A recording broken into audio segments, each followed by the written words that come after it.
ಮಾರಿಕಾಂಬೆಯ ಚರಿತ್ರೆ ಒಂದು ದಂತಕಥೆ. ಮಾರಿಕಾಂಬೆ ಸುರಲೋಕ ಸುಂದರಿಯನ್ನೂ ನಾಚಿಸುವ ಅಪ್ರತಿಮ ಸೌಂದರ್ಯದ ಬ್ರಾಹ್ಮಣ ಕನ್ಯೆ. ಅವಳ ಸೌಂದರ್ಯಕ್ಕೆ ಮಾರು ಹೋದ ಅನ್ಯ ಜಾತಿಯ ಮಾಂಸಾಹಾರಿ ಯುವಕನೊಬ್ಬ ಮದುವೆಯಾದರೆ ಇವಳನ್ನೇ ಮದುವೆಯಾಗಬೇಕೆಂಬ ಛಲದಿಂದ ಬ್ರಾಹ್ಮಣರ ಆಚಾರ ವಿಚಾರಗಳೊಂದಿಗೆ ವೇದ ಶಾಸ್ತ್ರ ಮಾಯಾಜಾಲಗಳನ್ನು ಕಲಿತು ತನ್ನ ಅನ್ಯ ಜಾತಿಯನ್ನು ಮರೆಮಾಚಿ ಬ್ರಾಹ್ಮಣನೆಂದು ನಂಬಿಸಿ ಮಾರಿಕಾಂಬಳನ್ನು ಮೋಸದಿಂದ ಮದುವೆಯಾಗುತ್ತಾನೆ. ಕಾಲಾಂತರದಲ್ಲಿ ತನ್ನ ಗಂಡ ಅನ್ಯ ಜಾತಿಯ ಮಾಂಸಾಹಾರಿ ಎಂದು ತಿಳಿದು ಕ್ಷುದ್ರಳಾಗಿ ಇವನು ಬ್ರಾಹ್ಮಣನಲ್ಲ, ಅನ್ಯ ಜಾತಿಯವನು, ಸುಳ್ಳು ಹೇಳಿ ನನ್ನನ್ನು ಮದುವೆಯಾಗಿ ಬ್ರಾಹ್ಮಣ ಕುಲದ ಆಚಾರ ವಿಚಾರಗಳಿಗೆ ಅಪಚಾರವೆಸಗಿದ್ದಾನೆ. ಈ ಪಾಪಿಯನ್ನು ಜೀವ ಸಹಿತ ಬಿಡಬಾರದೆಂದು ರೌದ್ರಾವತಾರ ತಾಳಿ ಆರ್ಭಟಿಸುತ್ತ ಬರುತ್ತಾಳೆ. ಆಗ ಮೋಸ, ಅನ್ಯ ಜಾತಿ ಗಂಡಿನಿಂದ ಬ್ರಾಹ್ಮಣ ಹೆಣ್ಣಿಗೆ ಅತೀವ ಮೋಸ. ಯಾವೋ ವಂಚಕ ಕುಲಗೋತ್ರ ಮುಚ್ಚಿಟ್ಟು ವೇದಶಾಸ್ತ್ರ ಕಲಿತು ಬ್ರಾಹ್ಮಣನೆಂದು ನಂಬಿಸಿ ಮೋಸದಿಂದ ನನ್ನನ್ನು ಮದುವೆಯಾದ ನಿನ್ನ ರುಂಡವನ್ನು ರುಂಡದಿಂದ ಬೇರ್ಪಡಿಸದೆ ಬಿಡಲಾರೆ. ಬೇಡ, ನನ್ನನ್ನೇನು ಮಾಡಬೇಡ.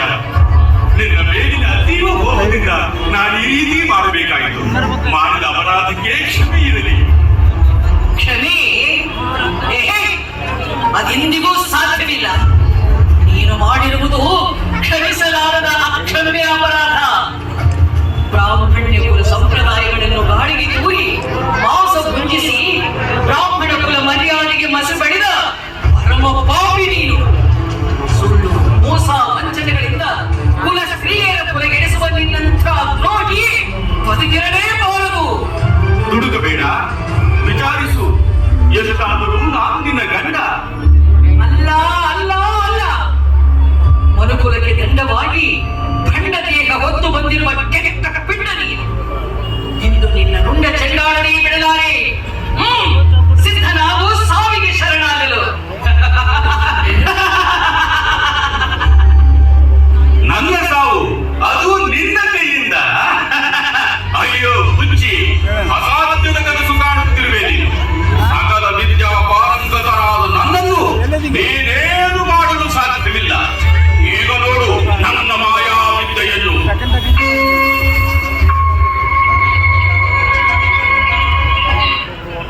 ಎಲ್ಲಿ ಎಲ್ಲಿ ಮಾಯವಾಗಿ ಎಲ್ಲಿ ಅಡಗಿ ಕುಳಿತೀಯೋ ನೀಚ.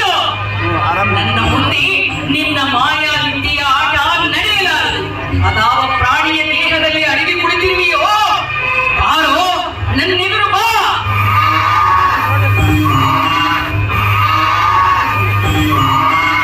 ಓಡದ ದೇಹದಲ್ಲಿ ಅವಿತು ನನ್ನೆದುರು ಬಂದಿರುವೆಯಾ? ಬಿಡುವುದಿಲ್ಲ ನಿನ್ನದು. ಕಪಟ ವಂಚನೆ ಸುಳ್ಳು ಹೇಳಿ ಮೋಸ ಮಾಡುವವರಿಗೆ ಪಾಠವಾಗಿ ಇದೋ ನಿನ್ನ ರುಂಡವನ್ನು ತುಂಡರಿಸುತ್ತಿದ್ದೇನೆ.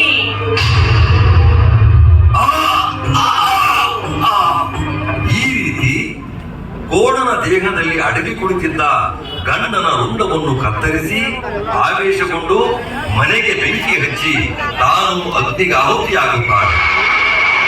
ಈ ದೃಶ್ಯ ಕಂಡ ಜನಸಮೂಹ ಮಾರಿಕಾಂಬೆ ಸಾಮಾನ್ಯ ಹೆಣ್ಣಲ್ಲ, ದೈವಾಂಶ ಸಂಭೂತೆ, ಆದಿಶಕ್ತಿಯ ಅವತಾರವೆಂದು ಭಾವಿಸಿ ಮಾರಿಕಾಂಬಳನ್ನು ಪೂಜಿಸತೊಡಗುತ್ತಾರೆ. ಶಿರಸಿ ಮಾರಿಕಾಂಬ ಪ್ರತಿಮೆಯು ಆನಗಲ್ಲಿನಿಂದ ಬಂದದ್ದು ಎಂಬ ಪ್ರತೀತಿ ಇದೆ. ಆನಗಲ್ಲಿನ ದುರ್ಗಾದೇವಿ ಪ್ರತಿಮೆಯನ್ನು ಕಳ್ಳರು ಕತ್ತೊಯ್ದು ಶಿರಸಿಯ ಕೆರೆ ದಂಡೆಯಲ್ಲಿ ವಜ್ರ ವೈಡೂರ್ಯಗಳಿಂದ ಕೂಡಿದ ಬಂಗಾರದ ಆಭರಣಗಳನ್ನು ದೋಚಿ ದೇವಿ ಪ್ರತಿಮೆಯನ್ನು ಕೆರೆಯಲ್ಲಿ ಎಸೆದು ಹೋಗಿರುತ್ತಾರೆ. ಈಗಲೂ ಸಹ ಆ ಕೆರೆಯನ್ನು ದೇವಿ ಕೆರೆ ಎಂದು ಕರೆಯುತ್ತಾರೆ. ಕಾಲಾಂತರದಲ್ಲಿ ಅಸಾದಿ ಕುಟುಂಬದ ಬಸಪ್ಪನ ಕನಸಿನಲ್ಲಿ ದೇವಿ ಬಂದು ನಾನು ಕೆರೆಯಲ್ಲಿದ್ದೇನೆ, ನನಗೊಂದು ಸ್ಥಾನ ಕೊಡು ಎಂದಾಗ ಮೂರ ಗೌಡನಿಗೆ ತಿಳಿಸಿ ಕೆರೆಯಿಂದ ದೇವಿ ಪ್ರತಿಮೆಯನ್ನು ಹೊರತೆಗೆದು ಆಗ ಶಿರಸಿಯನ್ನು ಆಡುತ್ತಿದ್ದ ಇಮ್ಮಡಿ ಸದಾಶಿವರಾಯರಿಂದ 1689ರಲ್ಲಿ ಶ್ರೀ ಮಾರಿಕಾಂಬೆ ದೇವಸ್ಥಾನವನ್ನು ಕಟ್ಟಿಸಲ್ಪಡುತ್ತದೆ. ಅಂದು ಸ್ಥಾಪಿಸಲ್ಪಟ್ಟ ಶ್ರೀ ಮಾರಿಕಾಂಬ ದೇವಿಯು ಉತ್ತರ ಕನ್ನಡದ ಆರಾಧ್ಯ ದೇವತೆಯಾಗಿ ಜಗತ್ ಪ್ರಸಿದ್ಧಳಾಗಿ ನಂಬಿ ಬಂದ ಭಕ್ತರ ರೋಗ ರುಜಿನಗಳನ್ನು ದೂರ ಮಾಡಿ ಬೇಡಿದ ವರಗಳನ್ನು ಕೊಟ್ಟು ರಕ್ಷಿಸಿ ಆಶೀರ್ವದಿಸುತ್ತಿದ್ದಾಳೆ ಶಿರಸಿಯ ಶ್ರೀ ಮಾರಿಕಾಂಬೆ.